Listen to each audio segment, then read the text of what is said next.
Hello, everybody. Today's guest is Dr. Andrew Henry. Dr. Henry is a scholar of religion focusing on early Christianity and the religions of the late Roman Empire. You may know him from his very successful and popular YouTube channel, Religion for Breakfast. I brought Andrew on to talk about magic in the ancient world and talk about how scholars think about magic, how they define magic, how they categorize it, and we also talk about magic in the ancient world. So we try to have discourse between the different levels of magic, that is, the internal understanding of magic from within a culture, and then the outside discourse from the academic point of view. I hope you all enjoy this episode. Andrew, thank you for coming on the podcast. How are you doing? I'm good. Thanks for having me. Fantastic. So we today are going to be talking about magic in the ancient world. And I would like to have this conversation on different levels. So the level, at the academic level, as academics, how do you study magic, and then magic in the ancient world itself. So there are different magics in a sense: the academic understanding magic, and then the ancients, how they understood magic and their rhetoric and how they used it. So I think the best place to start with that is, how do we define magic academically? Let's start there. Sure. So let's get into some potentially over the top jargon. So academics use two terms. They use the term etic and emic, coming from the two terms phonetic and phonemic. So when you study phonics, it's like the study of linguistics, how words sound, phonetics. Phoneme is the word for the actual sound. So when I say the word phoneme, there's an F, an O, an eem.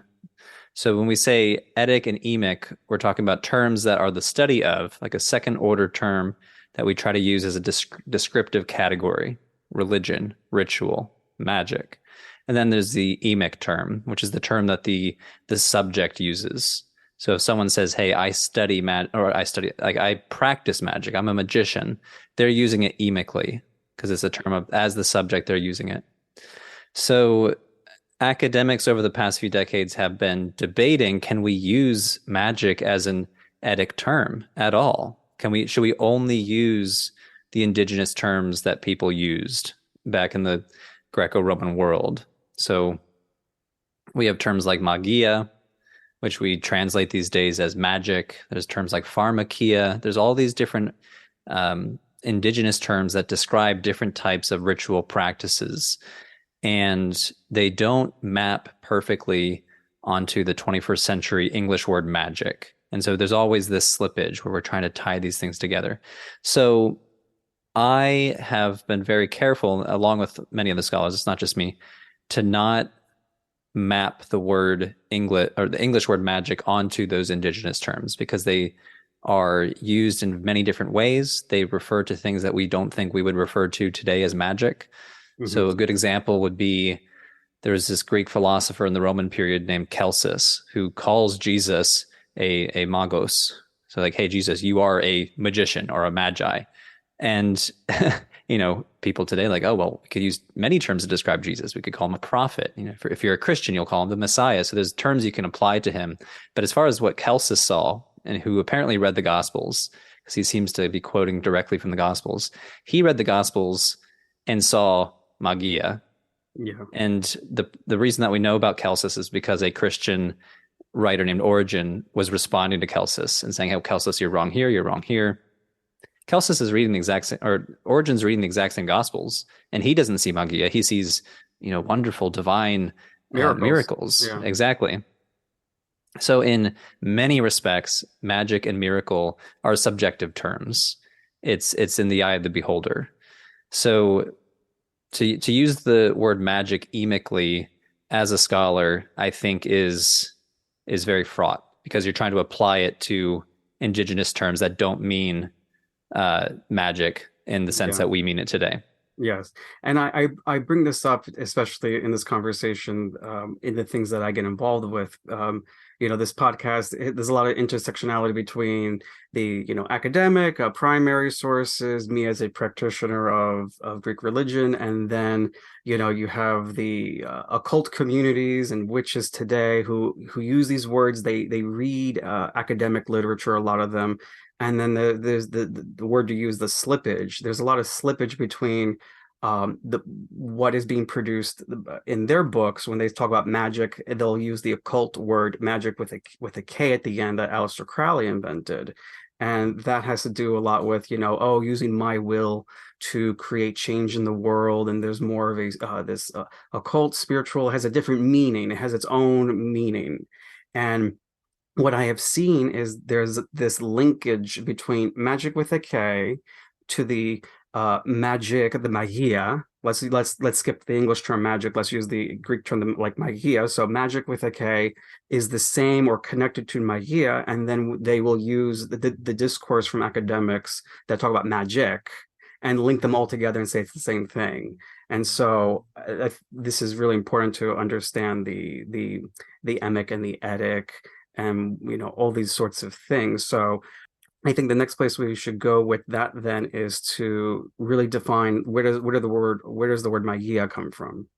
So let's bring it down to now. Let's go to the primary sources. Sure. I'm going to do a little bit of a digression into how we could possibly use magic ethically before we get into that, Okay. because there has been some move in recent years to try to reclaim it as a term that scholars can use. Mm-hmm. And a lot of this work has been done by my dissertation advisor, David Frankfurter, who Yeah. studies mostly Greco-Egyptian magic, but also magic in, writ large, especially in early Christianity. He is much more comfortable using the word magic as an adjective rather than a descriptive category of ritual, like a noun. That ritual is magic. That ritual is magic. That ritual is not magic. He doesn't want to Mm-hmm. use it as that sort of category. He uses it more as a heuristic qualifier Mm-hmm. that this speech act is magical insofar as it has agency, it has potency, it has efficacy. The issue with that is then you can start applying that qualifier to a lot of things that people do not consider magical. So if you have, you're in a your plane is starting to crash and you're a Christian, you start praying to God, like, or please God save this airplane. Like you're saying a speech act that you're hoping has some potency. Are we going to call that magical? Or the liturgical process of transforming just mundane bread and wine into the body and blood of Christ. Can we call that magical? Because the speech act itself has some efficacy and potency. So I've started to move in that direction too, to use this term more as a qualifier, to speak of actions, rituals, material that aim to be efficacious, that aim to have some sort of potency, and call it magical. But it's kind of a purposely transgressive use of the term, because you do start applying it to things that people are like, oh, that's not magic. Mm-hmm. But it's a distinct turn away from trying to say, oh, magic is illegitimate ritual, because so often it's used as an inverted religion. Oh, you have Yeah. good religion and then you have bad magic. And that's Yeah. just not what we see on the ground. So to get back to your initial question, like what is magia? I mean, it's just originally it's just what magi do. So magi were a class of priests in the Persian Empire. They presumably did priestly things, sacrifices, funeral processions. And the term starts to show up in Greek literature more ethnographically. Herodotus, Xenophon, they use the term to describe Persian priests.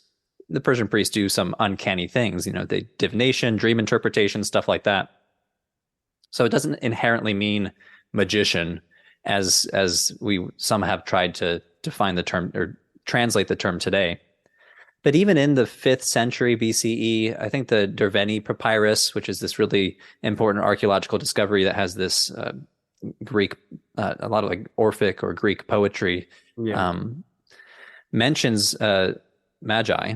And it seems to use the term to describe a type of mystery cult initiate that this is coming from Fritz Graf, who has studied magic in the ancient world as well.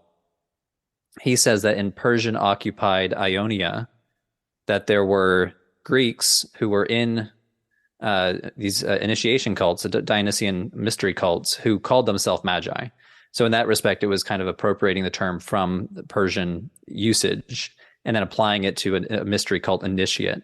So he says if you're just a Greek living in a city in Ionia and you came across someone who called himself a magi, a magos, you were probably just talking to someone who was in one of these mystery cults.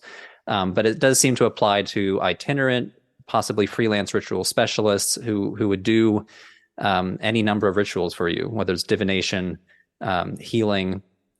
So it didn't necessarily have a negative connotation all the time, but even that early, you do have some literary references to magi in a more pejorative sense. So I believe in Sophocles' King Oedipus, Tiresias, Oedipus gets really mad at the seer Tiresias and calls him a magos, and then has this whole string of insults. He's a beggar, he's a magos, he's a charlatan. So like, at least in the mind of Sophocles, this term could be easily lumped in with a bunch of other pejorative words, but does that mean sorcerer at that point? We're not quite sure. Yeah, like potentially, like, there are people who can do like divination legitimately, but then there's people who could probably not do it so well and try to fake it. So people have this understanding. You got to be very careful with these sorts of things because there are a lot of people who don't know what they're doing or trying to lie, and scheme you and make money off of you. So there is this like double-edged sword with the word at this point. Yeah. And at least in the next century, it does start to become more pejorative, and this is why the indigenous terms get kind of confusing, because magos evolves over time. Yeah, and it evolves over time, but also sometimes gets elided. So magos and goes are two terms that are often translated as magician or sorcerer or some sort of uncanny ritual specialist, and they seem to get elided because at least by the Roman period, there's a grammar from the 2nd century CE, and the author tries to parse those terms. He's like, oh, you should use goes. It's the more proper Attic term. Don't use magos. So in his mind, in the 2nd century CE, people were using them interchangeably. Yeah, I remember seeing in Plutarch's writing, he uses goes a lot. Yeah, and I think Celsus uses them basically interchangeably too. He says Jesus does goetia, which is the spooky sorcery of the goes, but he's also a magos doing magia. So they become elided. How did the ancients really, what really made a difference between these two terms? Is there something normative, non-normative? Is there something unacceptable, acceptable? What is the lines? How did the Greeks and Romans start trying to set the boundaries between these terms? These terms increasingly, especially into the Roman period, are used as categories of illegitimate ritual. And hopefully listeners can automatically assume, well, illegitimate is a subjective call. Christianity was illegitimate to the Romans. Manichaeism was illegitimate to the Romans as well. So like their illegitimacy comes down to power. Like who's going to call that illegitimate? I use the analogy of a border. The border between Canada and the United States is a social fact. It doesn't exist on the ground. 10,000 BC, the border between Canada and the US doesn't matter. It matters insofar as there's people there to enforce that border. So if you try to cross the border right now without proper passport, the Canadian border guards will arrest you. 10,000 years ago, that wouldn't happen. So the border between magia and proper religio is really something that's defended by border guards. And that often takes the form of religious authorities. At least in the Christian context, you have another good example is John Chrysostom, who was the bishop of Antioch. And he complains all the time about amulets in his homilies. Like, stop using amulets. There's a homily where he says people in his congregation were wearing amulets with the head of Alexander the Great on it, and like as an amulet, as a protective object. And like, why would you trust your health to a Greek king when you could trust the power of the real king, Jesus Christ? But then like the next homily, he's like, oh, next time you go past a demon infested area, make sure you do the sign of the cross. It's going to protect you. And in my mind, this is why I say there's no qualitative difference between religion and magic. On the ground, when you look at it just on like what is being done, they are actions, rituals done to protect yourself from harm. whether it's crossing yourself or any number of very subtle gestures that people could do as protection, are we going to call that magic, or are we going to call that proper religion? If it's a prayer that you say out loud versus a prayer that you write down on an amulet and you wear, I don't think there's a real difference between those two things besides the materiality of the amulet. And we can think of many proper material protective devices in Christianity as well.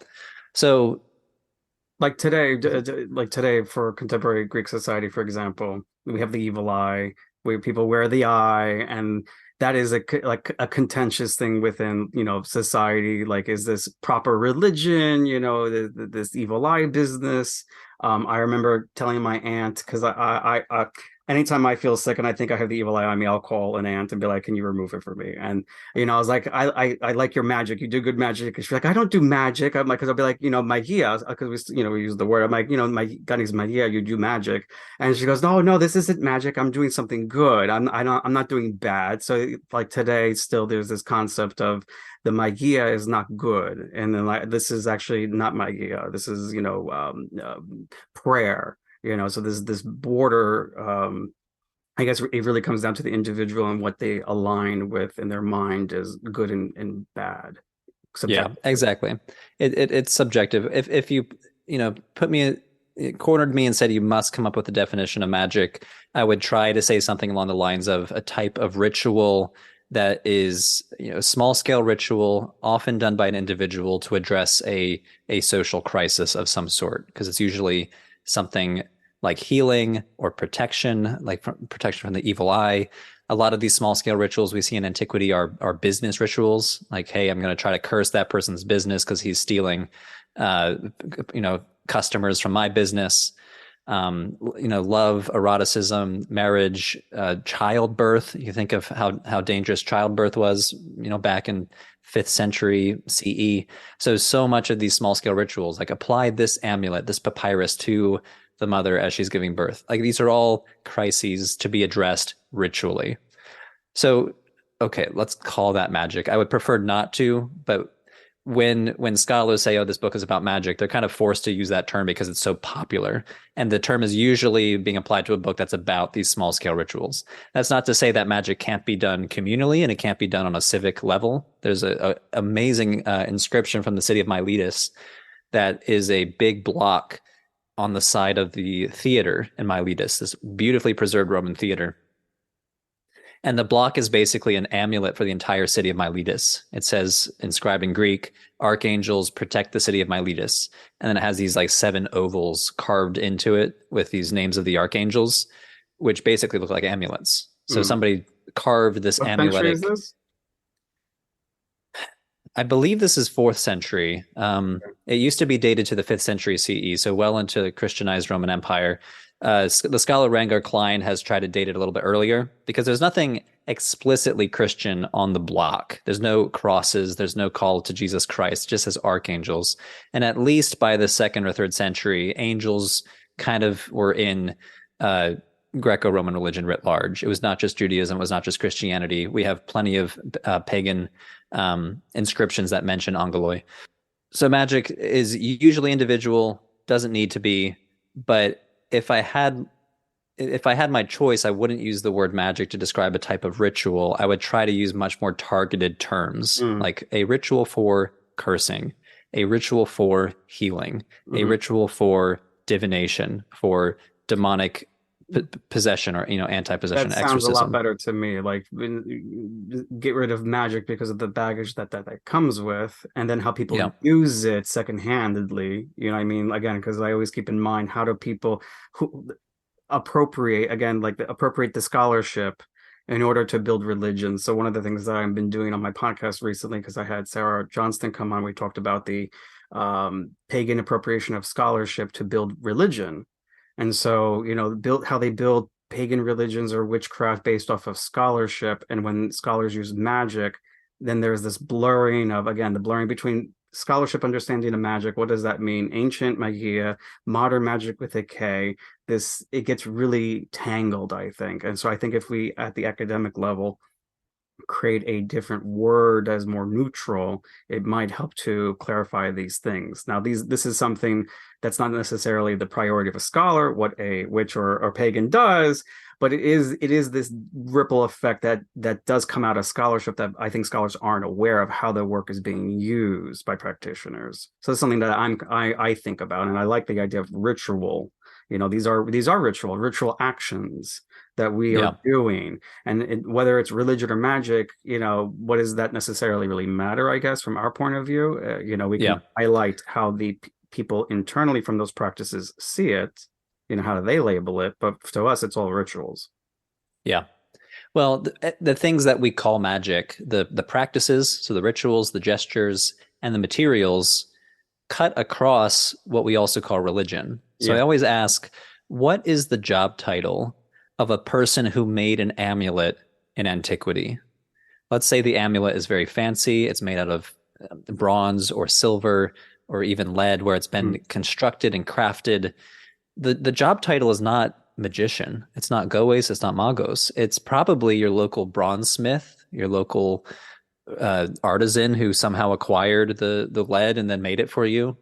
It's probably the job title is probably bishop or priest or rabbi. I mean, so many of the incantation bowls that we find in Mesopotamia, which are these very simple bowls with incantations inscribed on the inside of the bowl in a spiral fashion, which they're often exorcistic in like meant to be an exorcistic way to get demons out of your house. They use quotations from the Talmud. They're very literary, so they probably were made in consultation with a rabbi. So many of the amulets that mention Christian themes, whether it's Jesus or Mary or various and sundry archangels, use liturgical language. So you're living in a society with very low literacy rates, and you're living in semi-rural Mhm. Upper Egypt in the 5th century. Who's the one or two literate people in your town? Well, it's probably the monks or the priests living down the road in the monastery. So if monks are making these amulets and rabbis are making these incantation bowls, and temple functionaries at the local temple to Demeter are making your curse tablets, can we call this magic? These are all religious Yes. functionaries. So that's why I kind of try to sidestep the term magic and say, let's just use the category that more easily cuts across this supposed divide. Let's just say, oh, this is a ritual for cursing. And once we say ritual for cursing, then that opens up everything. It's everything from the lead curse tablet, which people so quickly call magical, to, I mean, I've seen curse-like language from it's really interesting in I think it was the 2020 election when Donald Trump was trying to subvert the election. There was some pastor that was like basically saying a curse from the pulpit, like bring in Yeah. the archangels and Yes. defend the Yes, election. I remember that. Yeah. And I was like, I'm like, this is magic. I this looked at that. reads I was like, like this it. is like magic right here. Exactly. It read like a curse tablet. It was just being spoken instead of written down on a curse Yeah. tablet. As someone who has read a lot of ancient curse tablets. So let's just say that was a ritual of cursing. And then let's also call the lead curse tablet that, curses the chariot racer you don't like and make his chariot explode, Yeah. also a ritual for cursing. And let's just sidestep the term magic with the caveat or with the asterisk that I still want to use the adjective magical. Like let's be a little transgressive and say, okay, insofar as that curse said at the pulpit was meant to be efficacious, let's say it was meant to be magical. Yeah, and it's trying to bring about an effect through an invisible agent, right? Hmm. Yeah, Yeah. yeah. So my dissertation advisor, Dr. David Frankfurter, he was the editor of this big book called The Guide to the Study of Ancient Magic. Very It's good really book. expensive. It's very big, but yeah, it's like the ultimate guide, like hence the Guide to the Study of Ancient Magic. And in the opening chapter, he lays out kind of like 5 points, like how do you study ancient magic? And first of all, it's strictly adhering to the indigenous vocabulary. So don't gloss the word pharmakia, magia, goetia. Don't gloss that as magic. Very simply, if you're translating the text, don't call it magic. So use the word pharmakia, use the word magia, knowing that these terms have different semantic usages depending on the context. So pharmakia used to mean just drugs; it's substance based. But the Apostle Paul uses pharmakia, and he seems to use it as a synonym to magia and goetia. Like the Apostle Paul seems to assume it's just illegitimate ritual. Number two, that these words are often applied to folklore. So a person like Medea, um, So not an actual social role. This is why I say, what's the actual social job title of the person who does Yeah. this or that? Number three is that it is strategically possible to translate some of these words with English words as long as we're paying attention to the folklore. So sure, I will translate Goes as sorcerer or wizard. Just knowing, hey, I'm using a purposely folkloric term to try to translate, try to capture the purposely folkloric usage of that term in, let's say, Sophocles or something like that. Hmm. Number four is that stuff that we call magical, like the magical papyri, which are all these texts from ancient Egypt, are not evidence for magic. They're evidence for temple functionaries doing rituals that they would not have called magia. So for us to immediately use a term like magia that was often used to call something illegitimate, to something that those Egyptian priests were not thinking of as illegitimate, is kind of buying into that the one side of this debate. So the so-called magical papyri, the cursed tablets, the amulets are not magic. They are not illegitimate ritual necessarily. From the academic point of view, right? From the academic standpoint. From the academic part of view, obviously, like if you're Celsus and you're calling Jesus a Yeah. magos, a magia, he thought what Jesus was doing, or so said to have done in the Gospels, is illegitimate. And then Origen was like, no, it's not illegitimate. So Yeah. As a contemporary practitioner of, Greek religion, our understanding that I was taught with magic, with magia, is in a nutshell the coercion of gods, the idea that you can coerce a spirit, a demon, a god, to do your bidding. That in of itself is magia, and it's something to be avoided for us. So that's like our internal understanding from this in the conversation of things. yeah, I've seen attempts to distinguish between religion and magic by saying magic is more selfish. It's done by someone who feels like they have power themselves within them versus Mm-hmm. religion, which is more supplicatory. Oh God, if it is your will, please do this for me. It's assuming the power is outside of you. And I think that's bullshit. Like there's so many examples where you can find where just look at any late antique hagiography where the saint is just imbued with power and can just do so much, even though technically that power is coming from God. Like, again, what's the qualitative difference between a magician who can just create thunderstorms and some hagiographical saint who can do the same? Like Mm-hmm. the difference between, and then again, think of how much religious ritual that seems legitimate that is done for selfish purposes. Anybody that says, "Hey, please help the Philadelphia Eagles beat the Dallas Yeah. Cowboys tomorrow," like please, please. Well, This yeah, is well, selfish that religion. to me is magic. It's like you're Mhm. trying to get a specific outcome and trying to appease a power to do it for you. Why would they do it? From our point of view, it's like, it's selfish. Like, Yeah. Well, from an academic perspective, yeah, putting a value judgment, oh, this ritual is ethical, this one's not ethical, therefore that's the difference between magic and yeah, religion, I yeah. think falls apart under scrutiny because scholars are generally trying not to do value Yeah. apply From a value scholar, yes, judgments on. again, like there's two different conversations: the practitioner conversation and then the academic conversation. Yeah. Yeah, exactly. And yeah, so I don't know enough about 20th century and 21st century esotericism or occultism. So when people say, "Oh, I'm doing magic with a K" or whatever, I see that as an emic word. And I'm assuming that scholars of esotericism today are doing the same thing that scholars of antiquity are doing, trying to parse between the English word magic and the English word or the Greek word magia, and the emic and Edic usages of magic with a K. Can we use that as scholars, or is that only an emic term? But I don't know enough about that field. Okay. Yeah, I'm a little not well versed on the academic discourse on magic with a K. But yeah, so now let's kind of talk about the particulars, like going back to the primary sources. What are some of the earliest forms of what might be called magia? I know there's this very famous it's called drawing down the moon. Can you speak on that practice? Not enough to speak about it Okay. real expertly, since I do more of the Roman era stuff. Okay. I do know the earliest usages seem to be sixth to fifth centuries. I do believe that Homer mentions pharmakia, but it's used more broadly as good pharmakia and bad pharmakia, where you can apply drugs to a wound, for example. Yeah, like an And that's a ointment. term, Yeah, like an ointment, ointments. and then you can poison someone. So anything that's like a physical substance that you can, ingest or apply medically, like medicine. Yeah, yeah. And why would it be magical? But like that's the thing. Now here's I think the follow-up question is why would that be seen as magical? And I think it's because there's the unseen properties of these plants that people don't know. It's like, oh, why does this plant help me?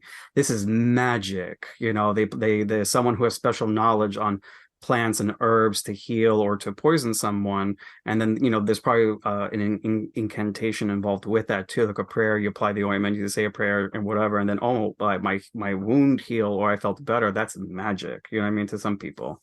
Yeah, there's a one of the earlier anthropologists, late 19th century, early 20th century, James Frazer, basically says that magic is just failed science, where if you can explain it, it's science. If you can't explain it, it's magic.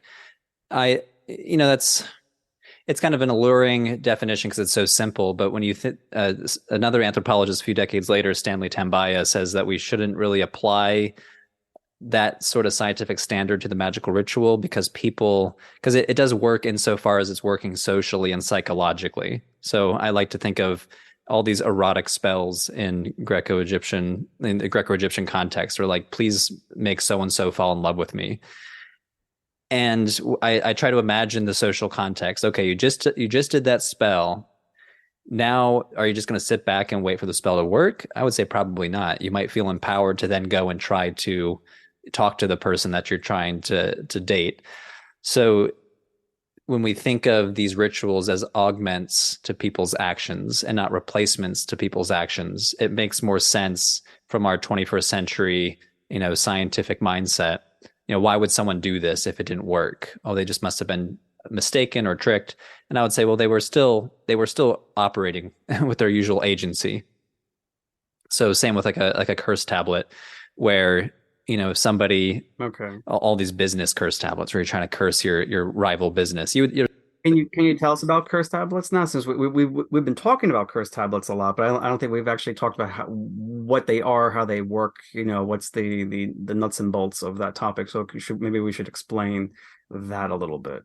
Sure, yeah. Curse tablets are great. They are a type of ritual that were very, very popular from roughly 500 BC to roughly 500 CE. And there's a few centuries on two ends of those parameters. Seem to have started in the Greek world. I think one of the earliest examples is from the Greek colonies in Sicily. And they're generally pieces of lead that you would flatten and then write out a curse against somebody. I curse so-and-so for stealing my jacket. May the gods bring down destruction upon them. These curse formula are usually very evocative, very like melt their lungs and their liver, melt their eyes, make their feet fall off. Yeah, it's very descriptive. They're interesting to read. Like I remember reading one, I think it was from England, from Roman period. Like may he not be able to sit or sleep or eat or drink, not find rest. Like they basically may you suffer, like in all sorts of ways until you give me back that jacket. Well, really I'm using the jacket example because there's a huge cache of these curse tablets that was discovered at a Roman bath in England, in what is now called Bath, England. Yeah, I think that's the one. There's a sanctuary to this syncretized goddess, Sulis Minerva. So it's like Sulis, a Celtic goddess, Minerva, a Greek goddess or Greco-Roman goddess, kind of elided together into Sulis Minerva. And at this sanctuary, there was this pool. And apparently people would come and toss curse tablets into this pool to try to fix, like I said, a social crisis. And so many of them are about petty theft. Somebody stole something from me. Please bring this back to me. Or oftentimes it's almost like a prayer of justice. Bring the person who stole it back to the sanctuary and may they face justice. And again, this so-called magic cutting across what we would call religion. This is an official sanctuary, and apparently there was a section. It was right next to the temple. You have the actual temple, then you have the temple forecourt where the sacrifices were done, and just off to the side is the pool where people toss their curse tablets. So it's all done out in the open, right there in the sanctuary, probably facilitated by the temple functionaries. Here, let me help you write that curse tablet and throw it into. Let me give you the right formula. But many of them are against people who stole hooded cloaks. You know, they stole my cloak, bring it back. And I just think I find Yeah. that so interesting. And I think in a time when there's no police necessarily, there's no Hmm. police, there's no one there to investigate, there's no detectives, there's no law enforcement to like be like, oh, complain, I lost my coat, can you go find the person? Like, detective work. So I guess, without recourse for anything else, you gotta go to magic and Yeah. hopefully That, maybe a that, spirit or a god will help you.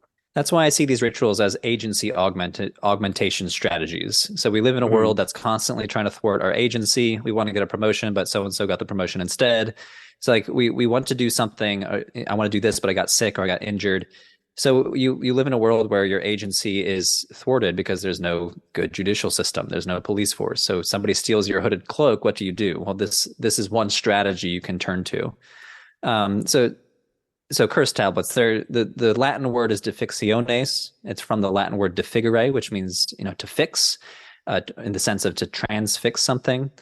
And very often these curse tablets are found rolled up and then pierced with a nail. And so you're like literally fixing the spell with a nail. And this is thought to activate it in some sense. The Greek term is more to mean to tie down, to bind. So they're sometimes called binding spells. And again, you can kind of think of the evocative sense of, okay, I'm binding this person. I'm tying them up with cords. Usually lead it was cheap. It was easy to find. It's easy to work with. It's easy to flatten into a writing surface.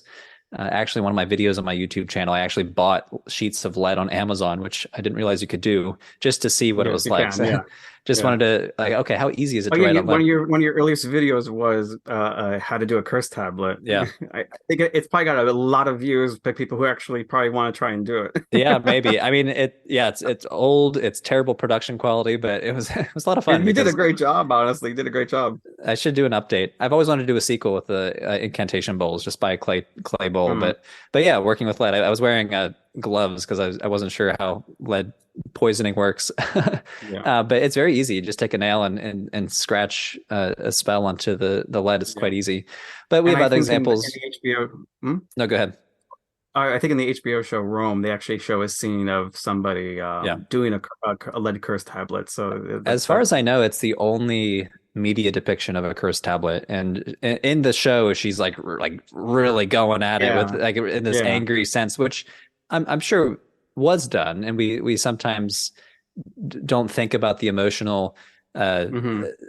situation, the emotional Yeah. state of the person when they're making these spells. At the same time, though, I think that might be exaggerating because I can easily see this being almost like an assembly line process where you show up to the temple, hey, Hmm. someone stole my cloak, can you help me? And you're not Yeah. necessarily there yelling and Yeah. scraping at the Yeah, the unless you're spell. doing it yourself, I guess. If you have the Yeah. means to write, and you're like, I'm going to take the lead and go home and do it, and then you're just like, let it out, you Yeah. know? And so it's often led, and a lot of these cursed tablets draw an analogy between the materiality and the spell. So they'll say something like, just as this lead is cold and dark, make so and so cold and dark, fill them with coldness. So the heaviness, the darkness of the metal seem to be Hmm. important. But a lot of the spells, especially we find curse spells on papyrus in Egypt. There's a really interesting example found in Cyprus with basically quartz. It's like a crystal with curse tablets on them, which I think are really interesting. So it's not always Oh, lead, that but is interesting. lead seems to have been the most common from 500 BC all the way through the Roman period. So it was this very stable ritual for so long. Why it kind of fizzled out, I don't know, but it seems to people stopped doing it sometime in the late antique Maybe period. maybe the acquisition of lead became really suspicious, I guess, as Christianity, Yeah, like, I suspect Christianity you has know, something to do with it, yeah. because Because curses it never don't went, go it away. probably never went away. I think it probably just changed forms. I have to look into in terms of contemporary cursing practices like in the region today, like what do people do today, because they do things, there are stuff that they do, but they don't use lead because I think it's just maybe it's just Yeah. I don't know, And like I there's said, got to be using something to that it. example from the 2020 election, like curses are still done. People still curse. Yeah, I they're just still cursed. the form of a lead tablet seems to have disappeared. But they're prayers for justice. There's different categories. There's Yeah. like I say, commercial curses. There's eroticism curses, and then there's like the theatrical athletic curses. We have so many curses cursing runners or chariot teams, and they're really interesting to read. Like, destroy the horses, make the guy fall off his chariot, like, and some of them have been discovered on racetracks. So there's at Hmm. least one example I'm thinking of from the hippodrome in Antioch that was discovered buried under the starting gate. So you can just again try to reconstruct the social context. Some guy snuck out there at night and buried this cursed tablet under the starting gate of the green team, and like made the green team's chariot explode. It's just really, really interesting. Can you talk about this, like how the ancients probably thought this worked? How does the idea of sympathy play into this? Now let's talk about like more of that. Like what's going on in their minds? What do they think? How does this actually work? What is the system? What is the structure of this? Yeah. I've got to admit I'm not so much into ancient philosophy, so this is going to be Okay. leaving my expertise. I think maybe Plotinus, but some late-ish Roman philosopher talks about sympathy, where if you pull on a Mhm. thread, I think the actual analogy is like, It comes from Stoicism. I think you find it largely in Stoicism, so I think it did blend it later into with Platonism too. yeah, But you you whatever you know about it, let's talk about it. yeah, that's this is me drawing from Okay. a deep memory from early grad school, but the analogy was like strings, where if you pull Mhm. on one string, that string is connected to another part of the Mhm. universe, and then Okay. and you can affect it, and that's where we get this term sympathy, where it's like you're pulling on one string to affect some other Mhm. connection. But honestly, that's the extent of my when you study like the archaeology and the anthropology, you're kind of nose to the grindstone, looking at small scale rituals that people do, and you're not so much reading the philosophy that might have been underpinning it. Okay, cool. Now I love talking about late antiquity and polemics and stuff like that. Do you have anything you might want to share in terms of rhetorical situations of magic's involvement in religion and Christian Hellenic polemics? Sure. I mean, my favorite example is the acts of I think it's called the Acts of Paul and Peter. And it's quite early. It's second or third century. It's a story of, Paul and Peter in front of the evil Emperor Nero. And they have this showdown with Simon the Magus, this figure who appears in the book of Acts, who later becomes in Acts, he's a little ambiguous of a character. He's not that evil. But in later centuries, he becomes like this arch heretic in Christian discourse. And in this Acts of Paul and Peter, there's it's almost like it reads like a comic book. It's the closest we get to like a Marvel comic book in early Christian literature, where they have this battle of this showman's battle between who has the most powerful supernatural ability. And so Peter does these acts of miraculous wonders in front of Nero, and then Simon responds with his own miracles. Um, at one point, Peter like challenges him to summon angels, and he summons like these dog-like creatures, and Peter's like, "Ha, look at that! He can only summon these degenerate dog-like creatures instead of actual angels." So like, there's this understanding of a power level that Peter has the real connection to true miraculous power, and whatever power Simon has is somehow debased or degenerate.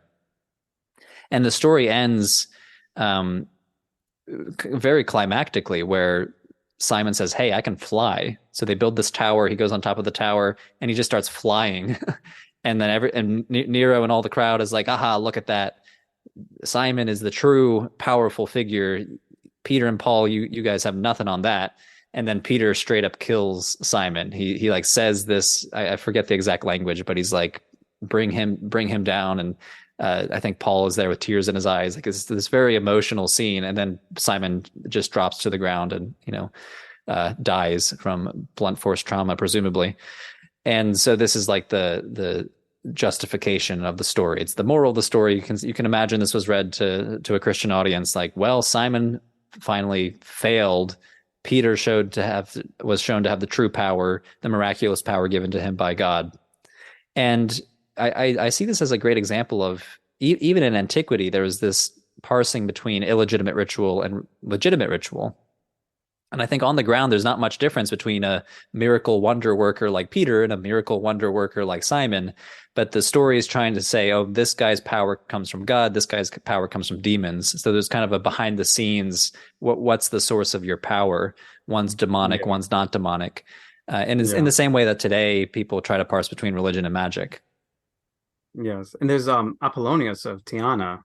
He was I think contemporary to all the to this, like it's this late antique, wonder worker, like a Pythagorean Platonist. And he was actually in the story of his life, he wanted to be initiated into the Eleusinian mysteries and was denied by the Hierophant because the Hierophant saw him as a gois, as a magician.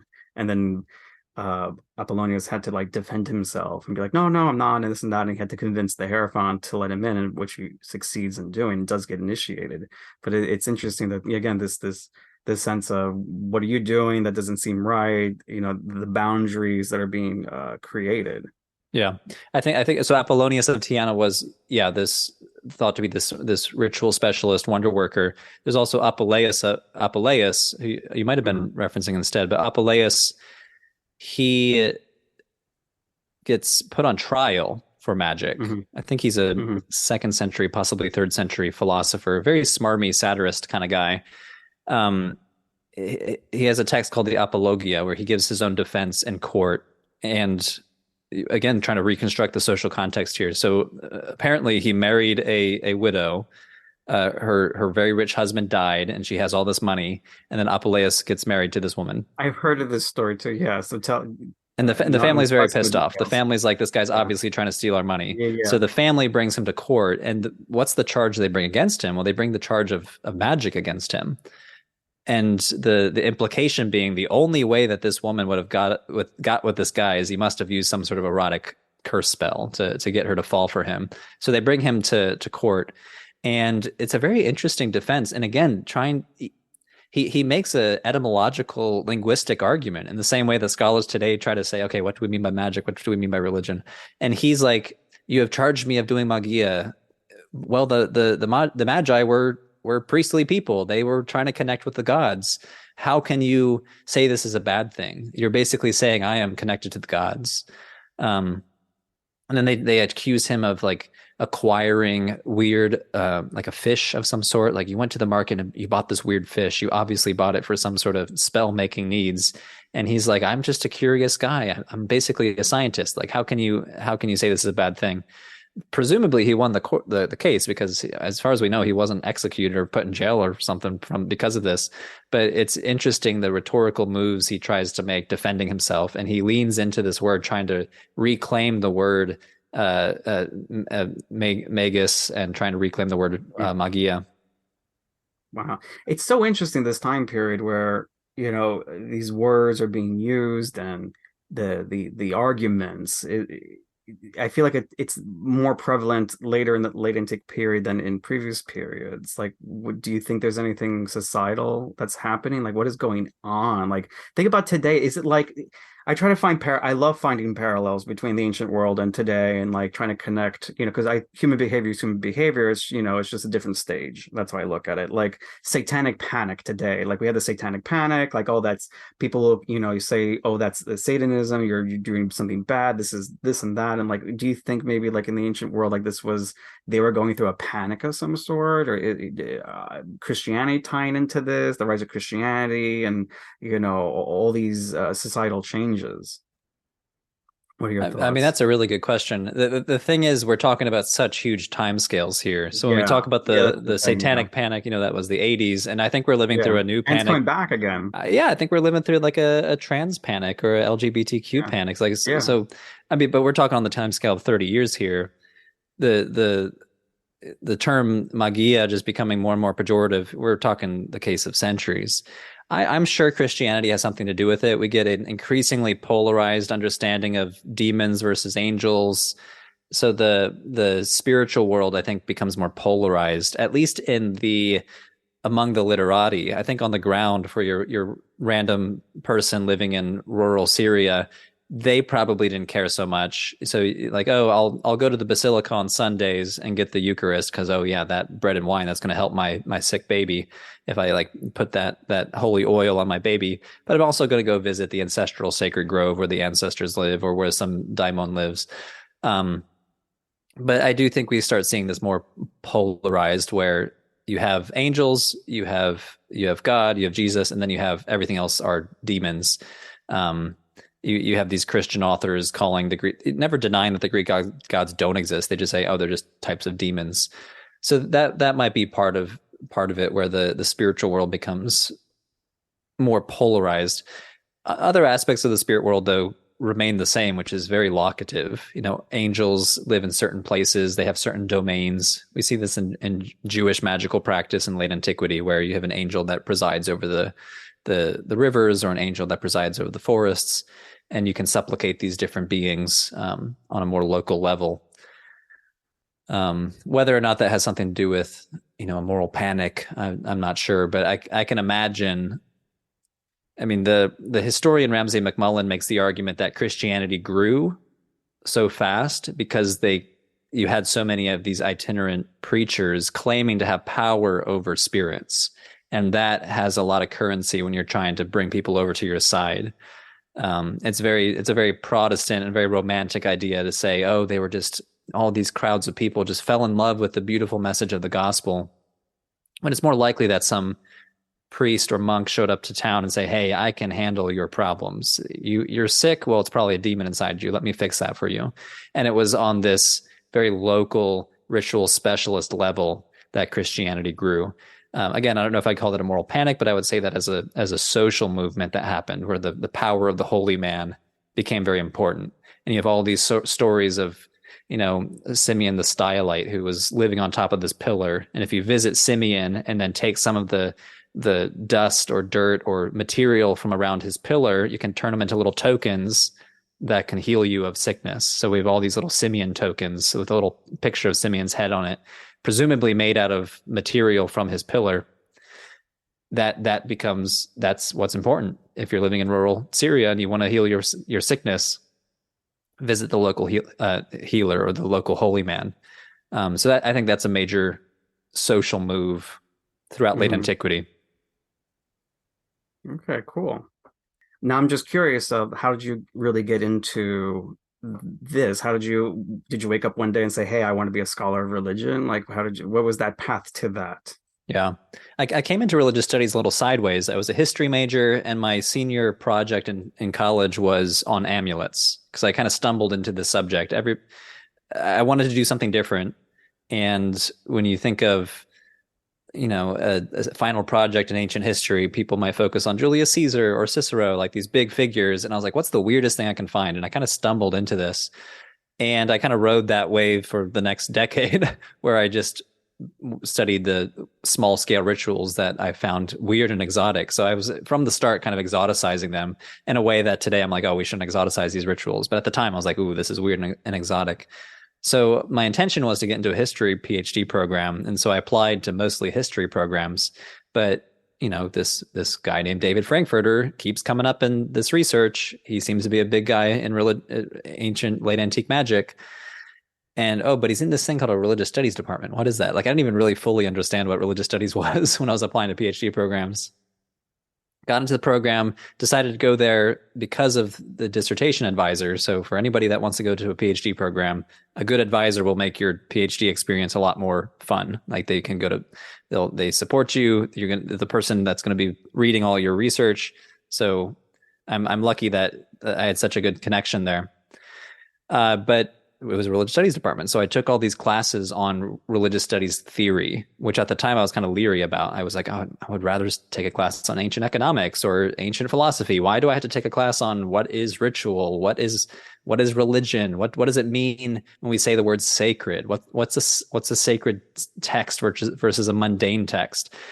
But I fell in love with it. Like in my mind, it was kind of intellectual self-defense. We use these terms all the time without really thinking about it. We use the word magic, we use the word sacred, we call something a temple and that thing a sacred grove, and we don't really know what we mean by these categories until you really dig into these categories. And that's what religious studies theory is all about. So I fell in love with it. And now I'm at the point I'd much rather read a book on like, 21st century Haitian Vodou than I would on ancient economics. Like I'm fully into the religious studies world. And my field of expertise just happens to be late Roman religious studies, but I'm interested in religion writ large. And it's that interest that kind of led me into starting the YouTube channel, where it's like, hey, I'd love to just have a YouTube channel that's just about religion writ large, which is a huge topic. Some people ask me like, oh, aren't you going to run out of topics someday? And I'm like, I could. No, not really. Not with religion. You Not with just keep religion. I could going. that'd be like saying, would you run out of a topics on a channel about science?